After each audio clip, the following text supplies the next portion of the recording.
Easy ICT বই থেকে এই পর্বে আমরা কিছু সংক্ষিপ্ত প্রশ্ন আলোচনা করব। নবম দশম শ্রেণীর যে সকল শিক্ষার্থী ইজি আইসিটি বই সংগ্রহ করেনি খুব দ্রুত সংগ্রহ করে ফেলবে।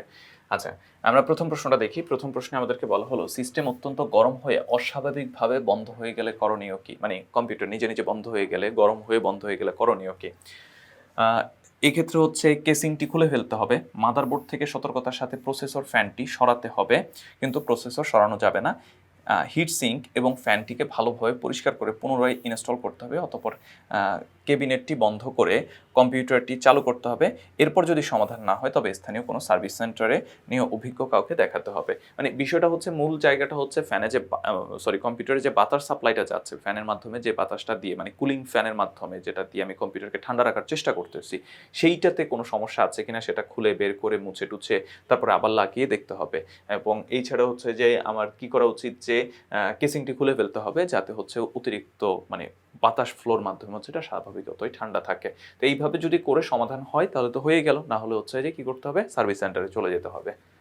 আচ্ছা, এটা দেখো, কোনোরূপ উত্তাপ হওয়া ছাড়াই কম্পিউটার কয়েক মিনিট পর পর শাটডাউন হয়ে যায়, এর কারণ ও সমাধান কি? তো এর কারণসমূহ হচ্ছে, মাদারবোর্ডে অবস্থিত ক্যাপাসিটর লিকযুক্ত ত্রুটিপূর্ণ হতে পারে, আর মাদারবোর্ড শর্টেড হয়ে যাওয়া প্রভৃতি। মানে মাদারবোর্ডে হচ্ছে ইলেকট্রিসিটি ছড়িয়ে পড়া, ঠিক আছে? তো এই শর্টেড হয়ে যেতে পারে অথবা লিকযুক্ত ত্রুটিপূর্ণ ক্যাপাসিটর হতে পারে। এই দুইটা কারণেই মূলত হচ্ছে উত্তপ্ত হওয়া ছাড়াও কয়েক মিনিট পর পর কম্পিউটার শাটডাউন হয়ে যেতে পারে। এর সমাধান কি? সতর্কতার সাথে মাদারবোর্ডটি ভালো করে দেখে নিতে হবে, লিকযুক্ত ত্রুটিপূর্ণ ক্যাপাসিটরটি উপর থেকে খুলে আসছে কিনা খেয়াল রাখতে হবে। এক্ষেত্রে ক্যাপাসিটরকে ভালো করে লাগিয়ে নিলেই সমস্যার সমাধান হয়ে যাবে। মানে ক্যাপাসিটরটি খুলে আসলে ক্যাপাসিটরটা লাগাই নিলে হচ্ছে সমস্যার সমাধান হয়ে যাবে। তারপরে কম্পিউটারটি চালু অবস্থায় সতর্কতার সাথে লক্ষ্য করতে হবে কোনো আইসি বা কম্পোনেন্ট অতিরিক্ত তাপ উৎপাদন করছে কিনা। তবে সাবধান থাকতে হবে কোনো যেন বোর্ডটি শর্টেড না হয়ে যায়। যদি তেমন হয় তবে মেরামতের জন্য নিকটস্থ সার্ভিস সেন্টারে নিয়ে যেতে হবে। মানে যদি শর্টেড হয়ে যায়, ইলেকট্রিসিটি ছড়িয়ে পড়ে, তাহলে আমাকে নিকটস্থ সার্ভিস সেন্টারে নিয়ে গিয়ে এটা সমাধান করতে হবে। উইন্ডোজ রান করার সময় কম্পিউটার হ্যাং হয়ে গেলে কি করা উচিত? এই ক্ষেত্রে হচ্ছে আপগ্রেড অ্যান্টিভাইরাস দিয়ে হার্ড ডিস্কে কোনো প্রকার ভাইরাস আছে কিনা তা চেক করে ক্লিন করে নিতে হবে। হার্ড ডিস্ক থেকে গুরুত্বপূর্ণ ডাটা অন্যত্র ব্যাকআপে নিয়ে হার্ড ডিস্কে সি ড্রাইভ ফরম্যাট করে নতুন কোনো উইন্ডোজ ইনস্টল করতে হবে।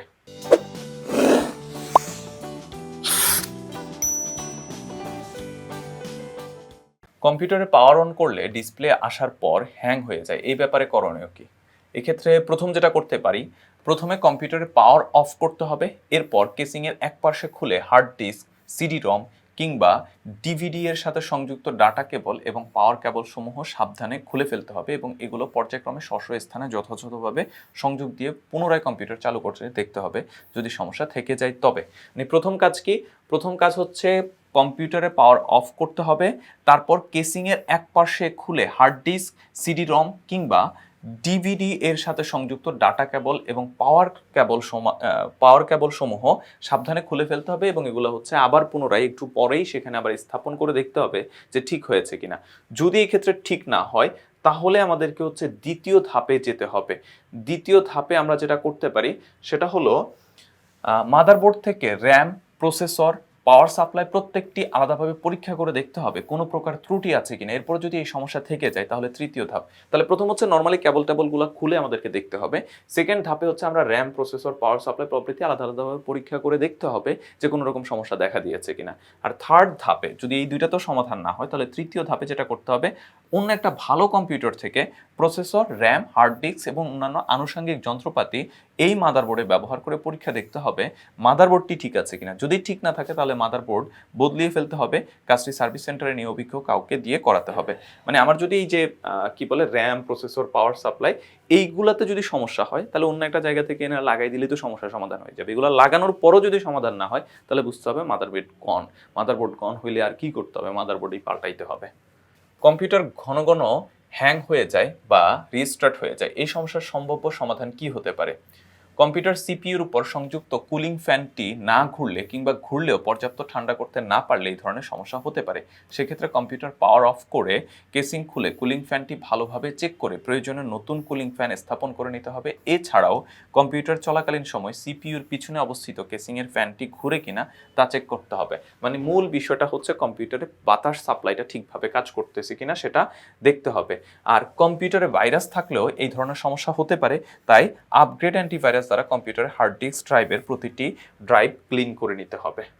তারপর দেখো কম্পিউটার মেটাল অংশে স্পর্শ বা হাত লাগলে শক করে, এই সমস্যার সমাধান লেখো।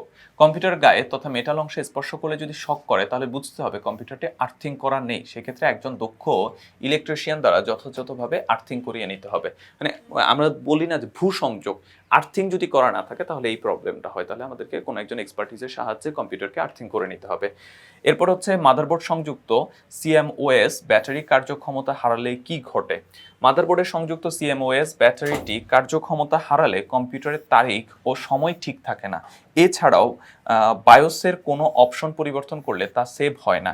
এই সমস্যার সমাধানের জন্য একটা নতুন অনুরূপ ব্যাটারি মাদারবোর্ডে লাগিয়ে নিতে হবে। তাহলে মূল সমস্যাটা হচ্ছে কি, দুইটা জিনিস, একটা হচ্ছে তারিখ ও সময় ঠিক থাকে না, আর সেকেন্ড ব্যাপারটা হচ্ছে বায়োসের কোনো অপশন পরিবর্তন করলে তা সেভ হয় না। সমাধানটা কি, সিএমওএস ব্যাটারি চেঞ্জ করে লাগাইতে হবে। তো আমাদের এই পর্বে এটাই ছিল আলোচনা। পরবর্তী পর্বে আরও কিছু সংক্ষিপ্ত প্রশ্ন নিয়ে আলোচনা করব। তোমরা যারা ইজি আইসিটি বই সংগ্রহ করনি খুব দ্রুত সংগ্রহ করে ফেলবে। আমরা এই প্রশ্নগুলো ব্যাখ্যা বিশ্লেষণ আলোচনা করছি ইজি আইসিটি বই থেকে।